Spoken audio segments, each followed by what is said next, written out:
બાદશાહ કહે, શાબાશ, હું તને ગામ ગરાસ આપીશ. વેલાએ ઈલાજ બતાવ્યો. ડુંગરની પાછળના ભાગમાં એક બહુ જ વંકી છુપી જગ્યાએ પરમારોને પાણી પીવાની એક કૂવો હતો.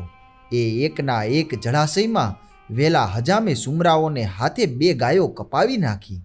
સાંજે આવીને પરમારોના પલાખીઓએ કૂવાને ભ્રષ્ટ થયેલો જોયો. પરમારોએ પોતાનું મોત સામે ઊભેલું દીઠું અને જતોને જણાવી દીધું, ભાઈઓ, સવારે ઉઠીને અમે તો જાડીમાંથી નીકળીને કેસરિયા કરશું, પણ તમે મુસલમાન કોમ છો, તમને એ પાણી પીવામાં વાંધો નથી. તમે સુખેથી જીવાય ત્યાં લગી જીવજો, અમારા છેલ્લા રામ રામ છે. હેબત ખાને જવાબ વાળ્યો, શું એકલા પરમારો જ મરી જાળે છે? આજે જુઓ તો ખરા, જતના લોહીમાં પરમારના લોહી જેટલી જ છાત્રવટ ભરી છે કે નહીં. રાત પડી ત્યાં તો જતાણીઓમાં કાળો કકડાટ થઈ રહ્યો. અરે રે રે, દૂધિયા દાંતવાળા પરમારોને આવતીકાલે તો ઝારના ડુંડાની જેમ વાઢી નાખશે.